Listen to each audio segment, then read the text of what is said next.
Quand je découvre un monde nouveau. Quand mon espace de travail devient espace de création. Quand je trouve ma place au sein d'un collectif. Quand je peux apprendre, inventer, surprendre. Quand je choisis un métier qui me ressemble, je fabrique mon avenir. Rejoignez l'industrie sur uimm.lafabriquedelavenir.fr. Bonjour à tous, nous sommes aujourd'hui le vendredi 24 juin 2022. Nous sommes en plein cœur des volcans d'Auvergne à Vulcania pour une émission Le Talk spéciale RSE.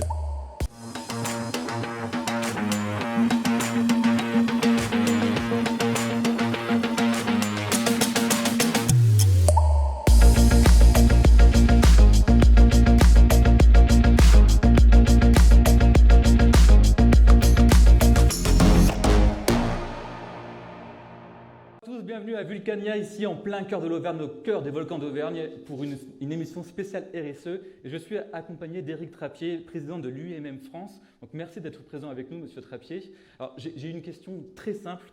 Comment va l'industrie aujourd'hui en France ? Écoutez, bonjour à tous. Je suis très heureux d'être ici en Auvergne. L'industrie est au cœur de la souveraineté d'un État. Donc il faut investir dans son industrie. Il faut que les industriels investissent dans leur entreprise. Il faut qu'on soit capable de mailler le territoire, car c'est une source de développement économique de la France. Ça peut aussi être fait au niveau européen. L'industrie a subi des crises très fortes, très profondes, avec la Covid. Heureusement, grâce à la politique du quoi qu'il en coûte, l'industrie a passé le cap, a fait face, a été résiliente, comme on dit. Elle est repartie très fortement non pas à la fin du Covid qui n'est pas fini, mais en tout cas à la baisse du Covid, avec une crise de l'offre maintenant qui est liée à un certain nombre de pénuries, les composants, un certain nombre de matières, et on voit bien qu'il est clé d'avoir la main sur l'ensemble des chaînes de fourniture des composants qui font l'industrie. Donc l'industrie va plutôt bien, mais il faut quand même s'assurer qu'on ait ces problématiques de pénurie bien sous contrôle. C'est en train d'être travaillé, ça reste quand même un nuage. Le deuxième sujet, c'est l'emploi. Nous sommes dans un pays où il reste beaucoup de millions de chômeurs, et au même moment, l'industrie peine à recruter. Donc il est clé que l'industrie puisse mieux recruter, c'est-à-dire que l'attractivité dans les métiers de l'industrie soit mise en valeur dès le plus jeune âge, dans l'éducation nationale, dans les petites classes, montrer ce que c'est que l'entreprise, montrer ce que c'est que l'industrie, pour ensuite avoir des orientations voulues, choisies par nos jeunes au niveau du collège, au niveau du lycée, au niveau de l'université, et qu'ils viennent rejoindre l'industrie. Il faut être fier de travailler dans l'industrie, être fier d'avoir un métier. Je pense que ça, c'est quelque chose de très important à développer. Il y a des enjeux terribles qui sont devant nous, la transition énergétique, la transition environnementale, la transition numérique. C'est par l'industrie que tout ce monde va se transformer là, et c'est grâce à elle qu'on va pouvoir aborder les sujets très importants du XXIe siècle. Donc venez, rejoignez l'industrie, soyez capables de vous projeter dans un métier de l'industrie à tous les niveaux. Nous sommes prêts à embaucher, à former à tous les niveaux, les jeunes, les moins jeunes, pour nous rejoindre. Donc on va voir un peu plus tard dans l'émission que la marque employeur est vraiment un élément très important pour pouvoir recruter. Qu'est-ce que vous en pensez, vous, au niveau national, de tout ça ? Écoutez, il faut redonner du sens. Donc vous appelez RSE, d'ailleurs, la RSE, c'est pour moi non pas un devoir de faire ça, ça et pas ça, c'est redonner du sens à côté d'un résultat financier. Parce que de toutes les manières, si vous n'avez pas de résultat financier, l'entreprise ne survit pas. Donc au même moment qu'on a une capacité à fournir des résultats financiers, être capable de dégager des marges de manœuvre pour pouvoir investir. Une industrie qui n'investit pas est une industrie sans avenir. Donc il y a ces problématiques financières. Vous avez des problématiques sociétales, vous avez des problématiques sociales qu'on doit adresser en parallèle et qu'il faut faire en fonction de l'évolution de son environnement. Donc c'est évidemment ces grands sujets en parallèle qu'il faut savoir manager et balancer avec les problématiques financières. Mais les deux sont nécessaires, ce n'est pas l'une qui remplace l'autre. Donc on peut vraiment dire que la RSE n'est pas un frein économique, pas du tout. Non, au contraire, ça doit être pris de manière réaliste, pensée, ambitieuse, et au plus les industriels le prendront avec eux, au mieux, on se fera moins imposer par ceux qui ne connaissent pas l'industrie. Il faut que la RSE soit le sujet des industriels et non pas le sujet des non-industriels. Et du coup, est-ce que l'industrie peut aussi être vecteur de solutions RSE pour d'autres secteurs ?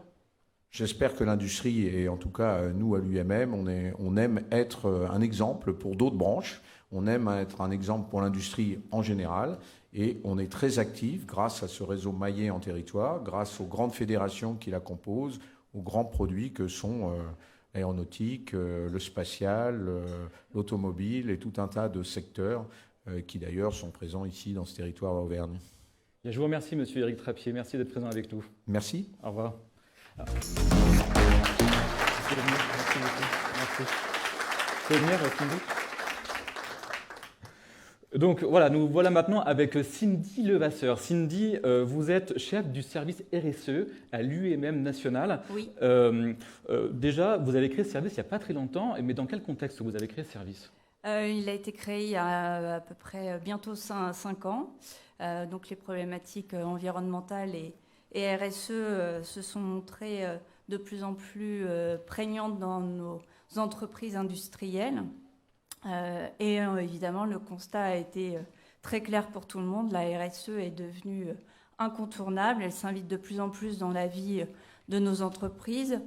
Nos entreprises doivent démontrer aujourd'hui qu'elles ont une activité dite durable et donc de démontrer qu'elles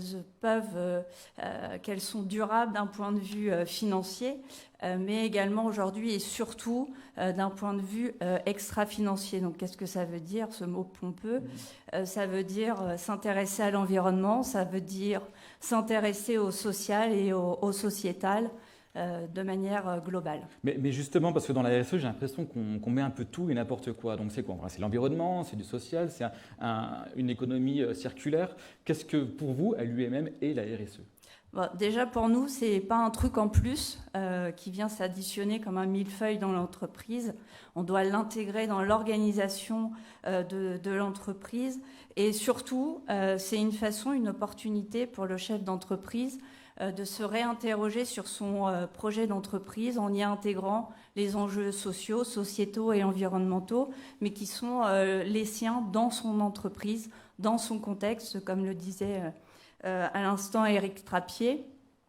Et donc on a une vision à 360 degrés de la RSE. On soutient une vision de performance globale industrielle. Ça parlera beaucoup plus que le terme RSE qui fait un peu peur et qui mérite d'être démystifié.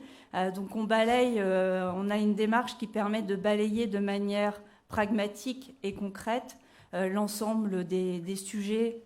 Alors on a 5 approches, l'aspect gouvernance et stratégie, l'aspect social et RH qui est le cœur de métier de la métallurgie de l'UMM, tout ce qui relève du développement des produits et des marchés, la production évidemment avec tout son impact environnemental.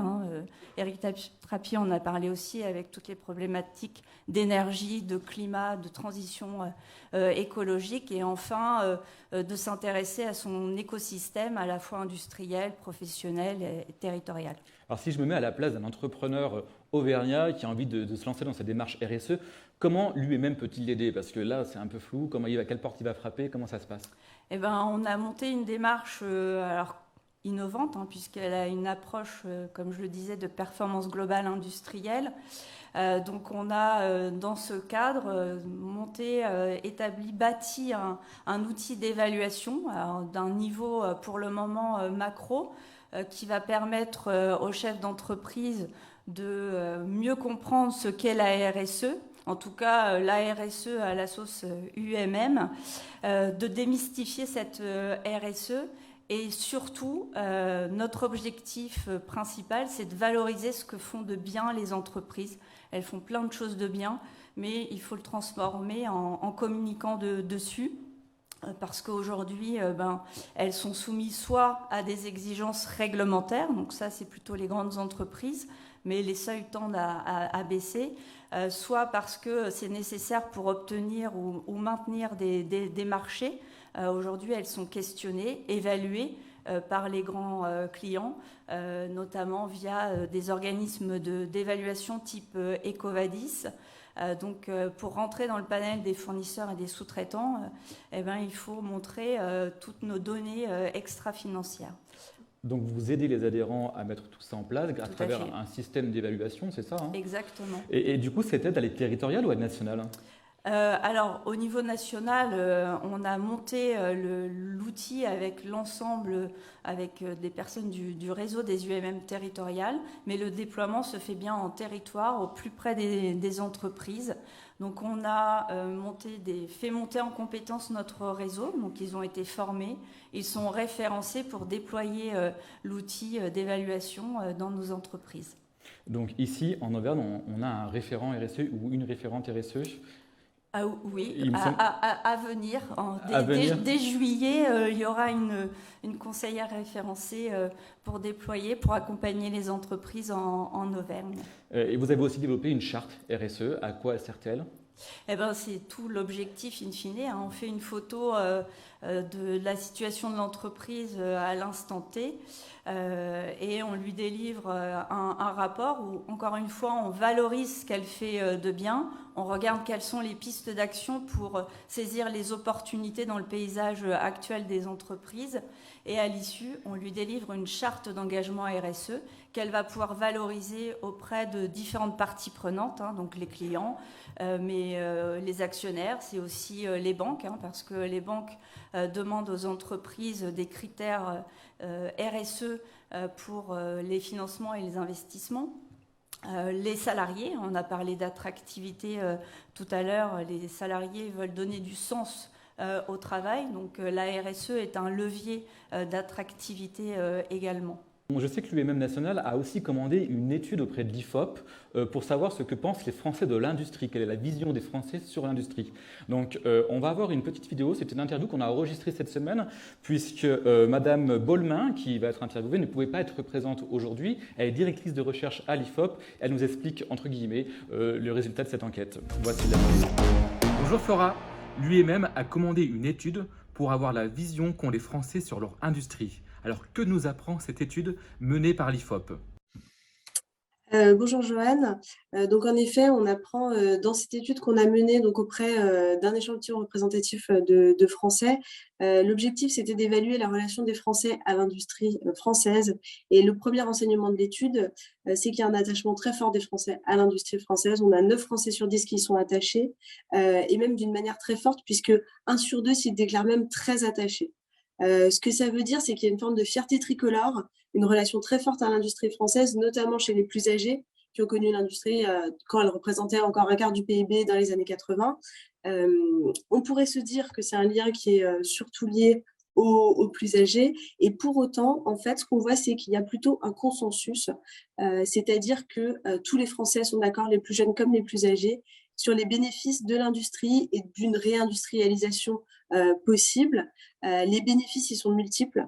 On fait d'abord le lien avec l'activité économique, avec l'emploi, particulièrement l'emploi des jeunes, l'indépendance économique aussi de la France, et puis un lien très fort avec l'innovation. Quelles sont les attentes des Français sur leurs industries et plus généralement vis-à-vis de l'entreprise? Alors aujourd'hui, avec l'industrie française qui pèse environ 10% du PIB, les Français, ils ont des attentes très fortes vis-à-vis de l'industrie pour lui redonner vraiment toute sa place dans le paysage économique français. Et donc, ils attendent à la fois un investissement fort de l'État, à la fois directement dans les entreprises, mais aussi dans tout ce qui a trait à la formation pour avoir une main-d'œuvre qualifiée dans les entreprises, dans l'industrie.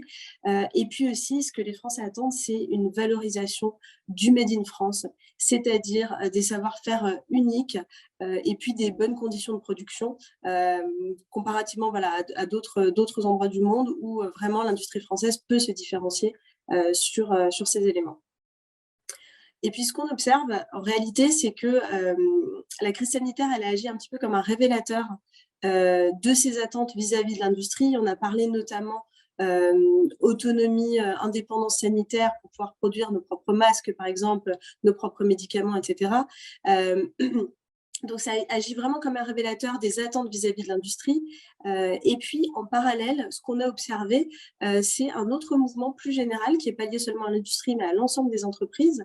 C'est-à-dire que les Français attendent de plus en plus que les entreprises jouent un rôle élargi dans la société. C'est-à-dire qu'elles ne se cantonnent pas à leur périmètre économique, mais qu'elles prennent en compte tout leur impact sociétal. Donc, c'est vraiment, c'est ce qu'on va appeler la RSE.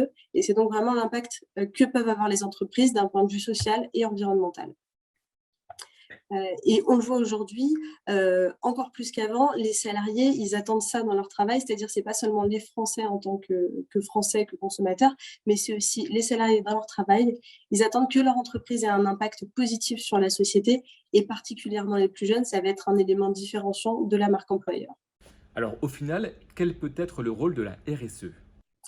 Alors, au final, ce qui est intéressant, c'est que les entreprises, elles ont vraiment ce rôle à jouer de pivot dans la RSE, puisque les Français reconnaissent que les entreprises, c'est l'acteur le plus efficace pour faire progresser toute une série d'enjeux transversaux, notamment le fait de produire davantage en France, et donc là, on refait le lien avec l'industrie, mais aussi améliorer le pouvoir d'achat via des produits accessibles, favoriser l'égalité homme-femme, et puis, bien sûr, protéger et défendre l'environnement. Donc, au final, ce qui est intéressant, c'est que c'est vraiment un cercle vertueux qui se dessine pour les entreprises qui investissent dans la RSE, puisque nous, on a aussi par ailleurs interrogé des DRH qui nous soulignent tous les bénéfices pluriels de la RSE, notamment au niveau de l'engagement des collaborateurs, de la marque employeur, qui permettent d'être véritablement compétitifs. Merci Flora, merci, à très bientôt. Merci. Alors, si je reprends un peu des éléments de langage, les entreprises, selon les Français, sont les acteurs les plus efficaces pour faire progresser les enjeux transversaux à travers les époques. François Ligier, bonjour. Bonjour. Vous êtes président du groupe Ligier et je pense que vous, en termes d'entreprise qui a su s'adapter à travers les époques, vous êtes un peu quand même la définition. Alors, juste avant que vous répondiez, j'ai un petit défi pour vous. Vous avez une entreprise avec une success story monumentale. Est-ce que vous pouvez nous expliquer les quelques dates en quelques phrases l'histoire de votre entreprise ? Alors, une entreprise qui s'est évidemment beaucoup transformée et adaptée, puisque mon grand-père qui l'a créée dans les années 60 faisait d'abord du travaux public. Donc rien à voir avec ce que l'on fait aujourd'hui. Après le travaux public, il a eu la nécessité de transformer son outil industriel après avoir perdu des marchés et de l'activité. Et il a rebondi en faisant la fabrication de cabines de tracteurs. Donc rien à voir avec le TP, même si finalement il y avait peut-être un lien par les engins. Et la cabine de tracteur, c'était de l'emboutissage de tôle d'acier. Et cet emboutissage de tôle d'acier, il l'a mis à un moment ou un autre au service des voitures sans permis, un petit véhicule avec 4 roues et un volant, et puis une cabine posée dessus. Et c'est là que l'entreprise telle qu'on la connaît aujourd'hui est née. Et là, on était disons, tout début 80. Et puis ensuite, l'entreprise s'est adaptée, a évolué, a déposé le bilan à un moment ou un autre, en 86 notamment. Puis ensuite, s'est développée à l'international. Alors toute l'Europe, aujourd'hui, nous couvrons toute la géographie européenne. Et notre entreprise a beaucoup fait transformer son produit pour l'adapter aussi aux enjeux de nos clients. Et puis faire évoluer tout simplement notre enjeu. Puis il y a eu aussi un petit moment de Formule 1, il me semble, ou de course de voiture. J'allais oublier ce moment de l'histoire, effectivement. Mon grand-père, qui était un passionné de compétition automobile et un pilote avant tout, avait créé cette Formule 1 française, donc de 76 à 96, 20 ans de Formule 1. L'industrie, c'est aussi un vecteur de solutions. Vous fabriquez actuellement des voitures sans permis, donc vous proposez des solutions un peu plus vertueuses. Donc vous pouvez aussi gagner de nouveaux marchés comme ça avec des appareils électriques, si on parle un peu du groupe La Poste par exemple. L'entreprise aujourd'hui a 2 métiers principalement, la voiture sans permis d'un côté qui est notre cœur historique et qui crée notre croissance aujourd'hui, mais pas que, nous avons une deuxième activité qui sont des véhicules utilitaires et ces petits véhicules vont servir à faire de la mobilité des biens et des marchandises. Et nous travaillons par exemple avec la Poste française qui utilise, voilà un exemple ici à l'écran, 10 000 de nos véhicules pour faire de la livraison quotidienne de colis et de courriers, mais également la Poste italienne, la Poste belge qui utilise ces véhicules-là. Et là, l'enjeu de l'entreprise, c'était d'accompagner son client vers une démarche qui a été écrite sur le véhicule plus proche, plus vert, un véhicule qui soit à la fois électrifié pour répondre aux enjeux de RSE du groupe La Poste, mais également un véhicule qui permettait de diminuer fortement l'accidentologie versus un scooter traditionnel qui remplaçait. Et donc voilà 2 thèmes forts de RSE, un thème autour de l'écologie avec un véhicule électrique et puis un thème autour du bien-être du salarié avec la réduction de l'accidentologie. Et au niveau du grand public, est-ce que vous constatez de nouvelles attentes ? Est-ce que vos clients ont évolué ? Nos clients se transforment tous les jours, nos clients sont à la recherche aujourd'hui de solutions de mobilité différentes et nos produits répondent à ces solutions de mobilité. On parlait tout à l'heure dans notre Assemblée Générale de lui-même de la future voiture électrique et de la transformation de la voiture électrique. Et finalement, c'est la transformation de la mobilité au sens large qui est l'enjeu. Et nos véhicules, qui sont des véhicules compacts, à faible impact en termes de poids et en termes d'engagement de matière, eh bien, répondent parfaitement à cette attente. Alors on se dit aussi, les véhicules, une fois qu'ils seront abîmés, comment on fait pour les recycler? Est-ce que vous avez proposé des solutions pour ça? C'est aussi un des enjeux de transformation vers la RSE de l'entreprise, de dire quelle est la fin de vie de notre produit et comment est-ce que notre fin de vie, comment est-ce que notre véhicule, une fois arrivé en fin de vie, répond à des enjeux de démontabilité, est pris en compte dans une filière structurée et organisée pour être recyclé. Et donc on va démonter le véhicule de la bonne manière, on va former les casses à la démontabilité de nos véhicules, on forme également les casses à la réutilisation des pièces de rechange et à la réintégration de ces pièces de rechange en occasion dans le réseau de nos réparateurs agréés, pour qu'effectivement le véhicule ait une vie en matière d'usage, mais également une vie en matière de démontabilité et une seconde vie après par ces pièces de rechange. Vous fabriquez des nouveaux produits, vous avez donc dû peut-être adapter aussi votre chaîne de production, vous avez des nouveaux métiers, des nouveaux appareils? On transforme au quotidien nos organisations, mais c'est vrai pour tous mes confrères industriels ici. Une entreprise, elle est mobile, elle est agile, elle se transforme, elle s'adapte. Et donc, elle se transforme par les moyens mis en place, elle se transforme par la réduction de la pénibilité, la prise en compte de la pénibilité dans son outil de production, de façon à intégrer un personnel plus large, à faciliter l'intégration de nouveaux équipiers dans l'entreprise. On travaille également beaucoup sur l'accueil et la formation de nos équipiers, de façon à ce qu'ils soient mieux pris en compte, mieux intégrés dans le quotidien de l'entreprise, parce que l'entreprise, elle est dans l'action permanente et elle doit prendre le temps, malgré tout, d'intégrer ces nouveaux collaborateurs. Nous avons créé plus de 120 CDI ces 2 dernières années, donc un rythme d'embauche qui est très fort. Et ce travail sur la prise en compte de l'individuel au sein d'un collectif plus large est absolument capital. Ouais. Merci François Ligier. Je vous propose de regarder un autre reportage sur un de vos confrères qui est dans une activité totalement différente. Il travaille dans le secteur de la biomasse, dans des chaudières de fabrication de chaudières biomasse. C'est chez Contair à Arlan, donc c'est situé à environ 17 km de Ambert. C'est vraiment dans le sud du département. Donc on va partir tout de suite à Arlan pour voir le reportage de Contair. Je suis Édouard Marienbach, je suis le président du groupe Contair depuis le 24 juin 2019. Donc la société Contair est la principale société opérationnelle du groupe Contair qui est née ici, juste à côté d'ici, en 1887, c'est-à-dire il y a à peu près 135 ans. Et Contair est aujourd'hui le leader français et un des leaders européens des fabricants de chaudières biomasse pour les collectivités et l'industrie. Nous sommes ici dans le sud du Puy-de-Dôme, proche de la frontière avec la Loire et la Haute-Loire. Nous sommes à 10 km environ de la Chaise-Dieu et à environ 1 heure de Clermont-Ferrand. Et la ville la plus proche, c'est Ambert, qui est à 17 km. Et c'est là où est née la société, il y a donc 135 ans, au milieu du parc du Livradois-Forêt, qui à l'époque n'était pas forcément boisé comme aujourd'hui, mais qui l'est depuis évidemment. La biomasse solide, qui est le combustible qui est utilisé dans nos chaudières, c'est un combustible qui est du déchet résultant de l'exploitation des forêts pour l'industrie du bois. C'est-à-dire que lorsqu'on produit des planches, des palettes, des meubles, des charpentes, etc., on crée des déchets qui sont l'écorce, la sciure de bois, ce qu'on appelle la plaquette forestière, qui sont des résidus de bois qui ne sont pas utilisables autrement que pour être brûlés dans des chaudières biomasse pour fournir de la chaleur ou pour faire des granulés de bois. C'est la première source d'énergie renouvelable pour fournir de la chaleur sous forme d'eau chaude, d'eau surchauffée, de vapeur ou d'air chaud. Notre politique RSE, elle a été définie il y a environ 3 ans et elle a plusieurs axes, dont l'un est évidemment le fait qu'on souhaite contribuer de façon très active à la décarbonation de l'énergie dans le monde. Alors on le fait en vendant des équipements qui sont évidemment des outils pour décarboner les sources d'énergie, mais on a décidé d'aller au-delà et d'être nous-mêmes sur nos propres opérations en décarbonation par rapport à nos opérations propres. C'est-à-dire que l'idée, c'est de produire des chaudières qui seront vertes, c'est-à-dire qui n'auront pas d'empreinte carbone associée. Les autres éléments de notre politique RSE, c'est très lié également évidemment à tout ce qui est transition énergétique, c'est le fait d'être un industriel installé en zone rurale, en particulier pour offrir à des jeunes, qu'ils soient diplômés ou non, des premiers emplois, soit dans les ateliers, soit dans les bureaux, qui soient des emplois proches de chez eux, proches d'un environnement qui leur est familier, dans un cadre plutôt très agréable, proche de leur famille, avec évidemment un prix de l'immobilier qui est tout à fait correct, de façon aussi à contribuer à la décarbonation ou à la politique RSE au niveau national, d'une façon modeste et locale. Je m'appelle Mathieu Daudrez, j'ai actuellement 28 ans et je suis chez Conter depuis 4 ans au service recherche et développement, spécialement dans la partie développement produit de traitement de fumée. Je suis issu de la région lilloise de base, où j'y ai vécu pendant 20 ans. Et après, j'ai fait mes études d'ingénieur près de la région d'Albi, aux mines d'Albi. Et à l'issue de ce cursus ingénieur, j'ai effectué mon stage de fin d'études chez Conter, en Auvergne.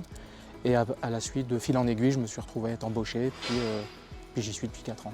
J'étais très sensible dès l'école d'ingénieur à travailler dans le recyclage des déchets. Pour moi, la biomasse, c'est une alternative aux énergies fossiles, avec un gros potentiel en termes de pollution environnementale et de décarbonation.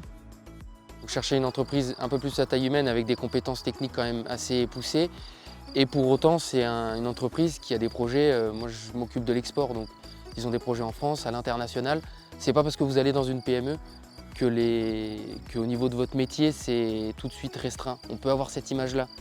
Enfin, en tout cas, nous, à nos postes, de se dire on va dans une petite entreprise, le rayonnement est beaucoup plus faible. C'est pas du tout le cas. Je m'appelle Bénédicte Dulipéré, je suis responsable de production de chez Conter depuis 2 ans et demi. J'ai cherché une entreprise dans le coin qui travaillait en tout cas sur de la partie renouvelable. Et donc j'ai trouvé Conter qui, en plus de ça, faisait de la chaudière biomasse, qui était plus sur mes valeurs. C'est difficile de travailler et de gérer des gens si on n'est pas convaincu d'un certain nombre de critères. Et les valeurs font partie de ces critères.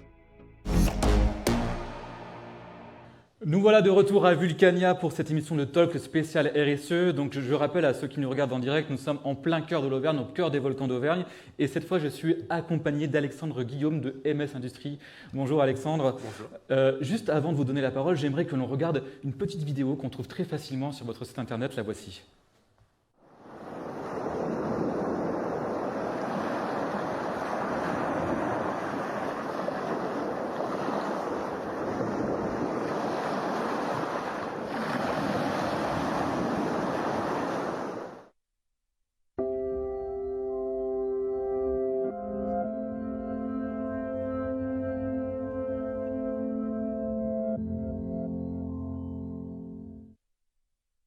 Nous pensons que pour les générations futures, les constructions doivent devenir plus vertueuses. Alexandre Guillaume, quelle est votre activité? Alors, en quelques mots, ça fait une 50aine d'années que MS, donc aujourd'hui je la dirige avec ma sœur Cécile, cette entreprise familiale.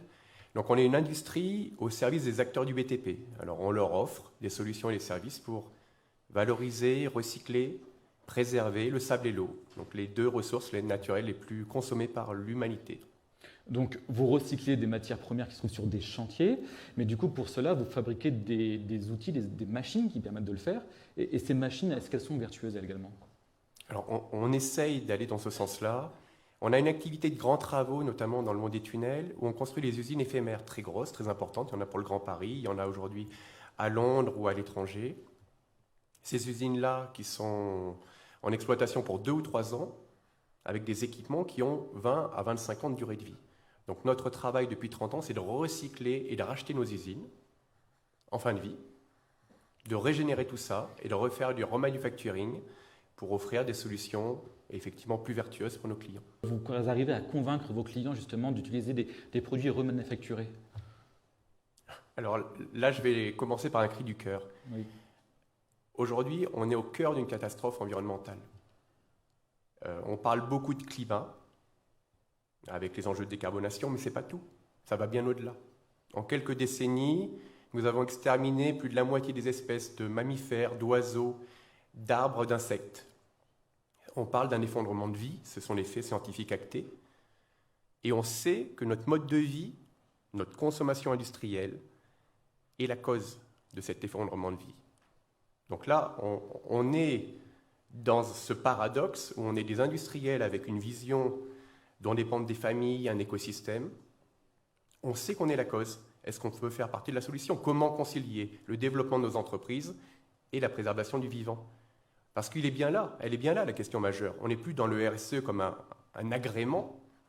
Fondamentalement, on doit poser la question du vivant et de la préservation de la planète au cœur des débats. Est-ce que vous pensez que cette question, elle n'est pas déjà posée? Est-ce qu'on n'a pas été encore assez loin? Je pense qu'il manque clairement d'intelligence collective.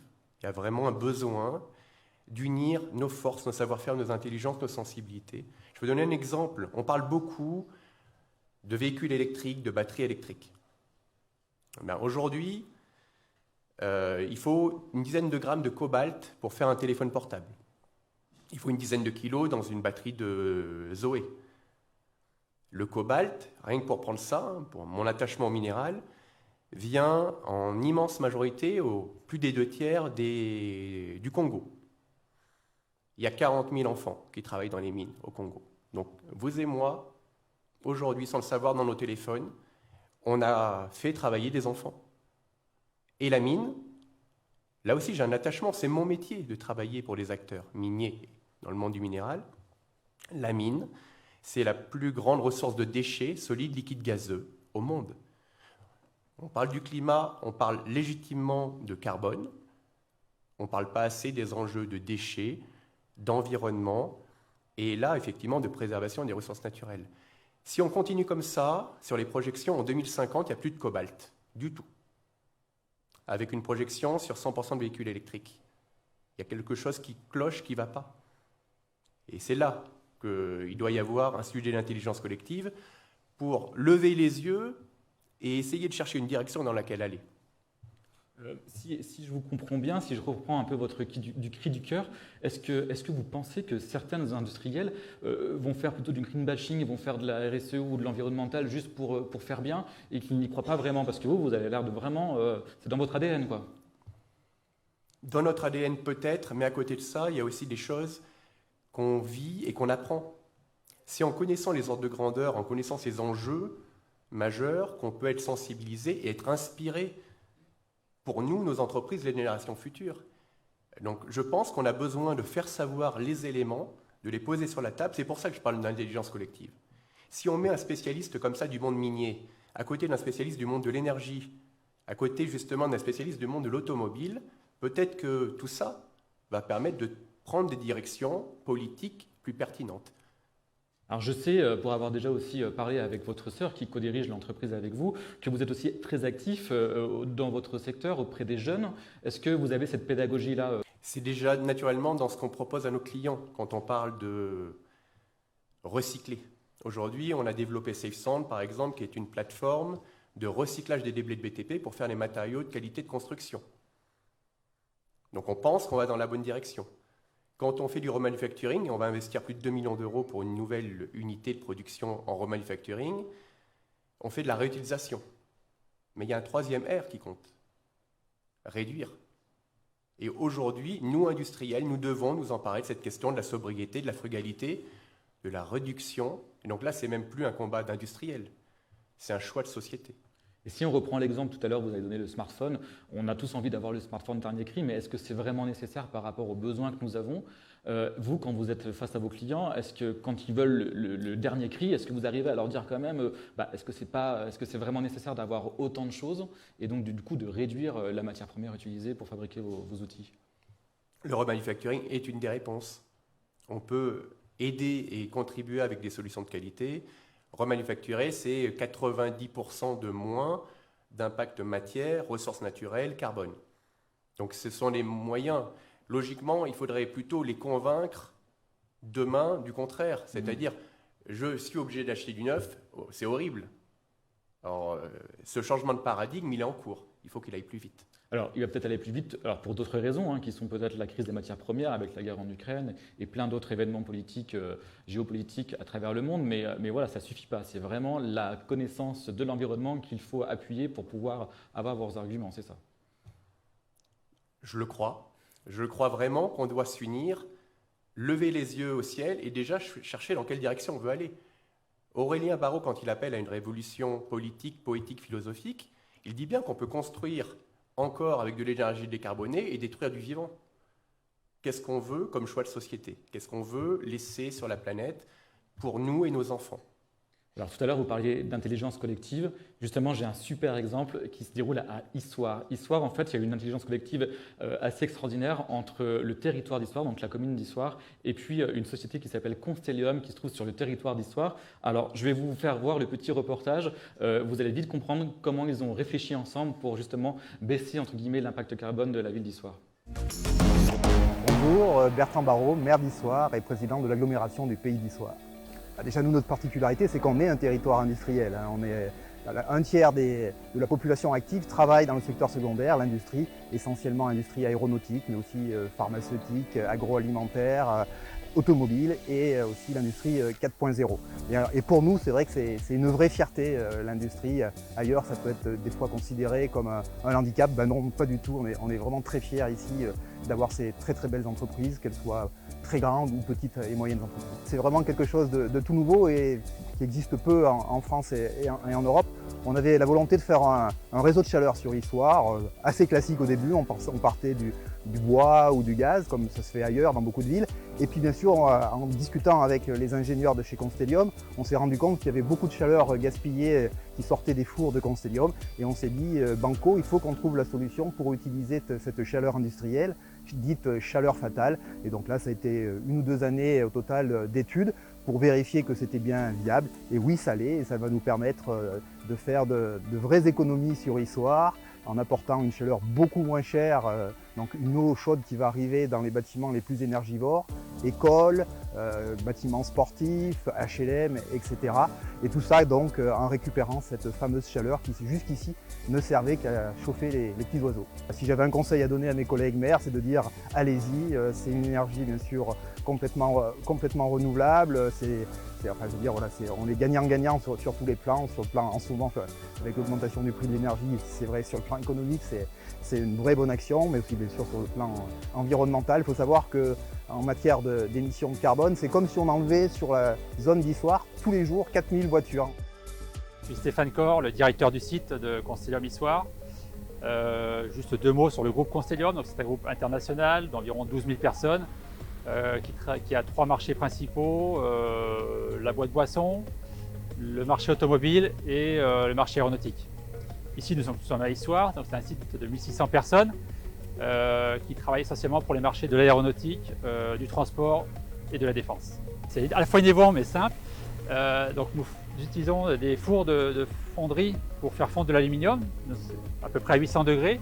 Donc tout le principe consiste à aller récupérer de la chaleur qui avant partait par des cheminées dans les fours. Donc on récupère de l'air chaud à 500 degrés à peu près. Cet air va être transporté et envoyé dans un échangeur thermique et on va transférer la chaleur contenue dans l'air à l'eau et on va produire une eau chaude à environ 100 degrés. Et c'est cette eau qu'on va mettre à disposition de la ville pour l'envoyer sur les 9 km de réseau. Pour Constellium, les investissements sont en place et terminés, donc nous sommes actuellement dans la phase de mise au point. Du côté de la ville, donc le délégataire de service public d'Alkia est en train d'installer le réseau et de construire la chaufferie et va venir se connecter sur nos installations pour récupérer l'eau chaude et l'envoyer dans la ville pour chauffer les bâtiments. Une chose aussi qui est également très importante concernant tous ces projets-là d'engagement pour avoir un meilleur environnement et une planète plus propre, c'est aussi la fierté et l'engagement de salariés qui collaborent et qui sont très actifs sur tous ces sujets-là. C'est important pour les jeunes qui veulent venir travailler chez Constellium de savoir que nous sommes une entreprise et une industrie qui faisons beaucoup d'efforts pour améliorer nos impacts environnementaux. Et puis, si je reviens sur l'exemple du réseau de chaleur installé dans la ville d'Issoire, beaucoup de nos salariés vivent à Issoire ou leur famille vit à Issoire et c'est également pour eux une très grande fierté de pouvoir dire qu'ils travaillent dans une entreprise qui contribue à améliorer et à développer le territoire.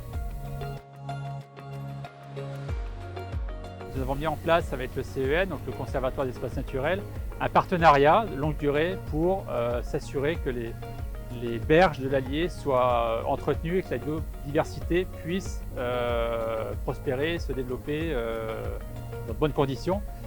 Donc ça, c'est un exemple de ce que nous avons fait sur la partie Allier. Nous avons également des actions d'éco-pâturage. Le site est grand, c'est une centaine d'hectares.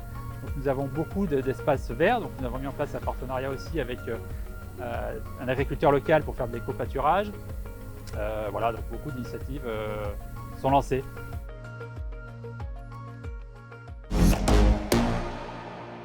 Voilà, nous sommes toujours en direct depuis Vulcania au cœur de l'Auvergne et je suis avec Éric Bull, président de l'UMM Auvergne. Bonjour Éric. Bonjour.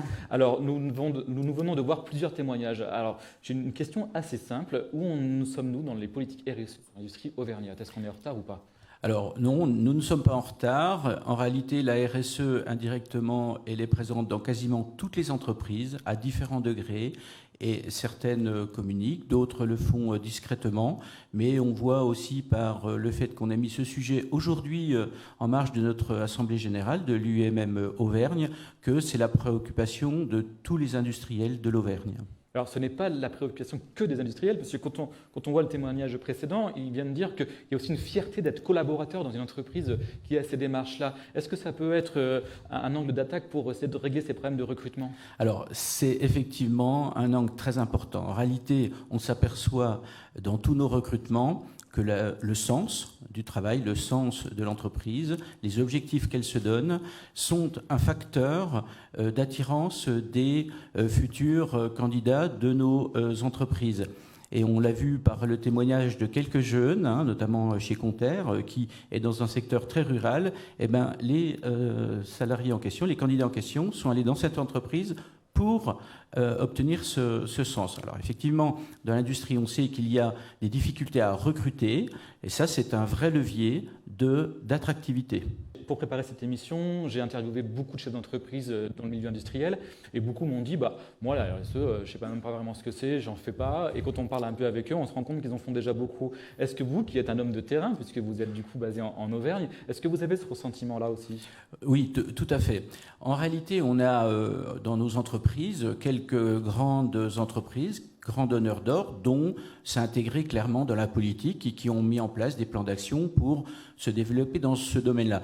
Et d'ailleurs, ils demandent à leurs sous-traitants, légitimement, dont nous faisons partie aussi en Auvergne, les PME, les TPE, de savoir un petit peu qu'est-ce qu'on fait dans ce domaine-là. Alors pour aider notamment ces PME et ces TPE, mais pas que, eh bien, on est en train de s'outiller au plan UMM, notamment Auvergne, avec l'aide de l'UMM nationale, pour proposer des outils simples, pour à minima faire état de ce qui est fait dans le domaine de la RSE aujourd'hui, et puis se faire des plans d'action adaptés à chacune des entreprises par rapport à ses motivations d'un côté ou de l'autre de ses objectifs.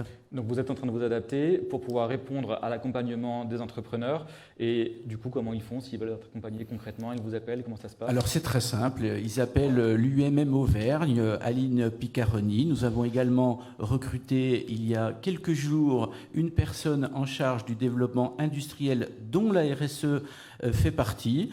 Et ils seront absolument bien accueillis et on fera avec l'ensemble de l'équipe de l'UMM Auvergne le maximum pour pouvoir les accompagner selon leur rythme, selon leurs objectifs, selon leurs données. Et puis on fera pour que l'ensemble de l'écosystème industriel, en tout cas métallurgique, auvergnat, se développe dans ce domaine. Je vous remercie, Eric Bull. On arrive à la fin de cette émission. Je voudrais quand même remercier également du coup, Aline Picaroni, qui est vraiment à l'origine de cette émission, Cécile Edzen, son assistante en communication, ainsi que l'agence Qui Plus Est Relations Médias et toute l'équipe de la Coupole Studio. Je vous remercie et je vous dis à très bientôt.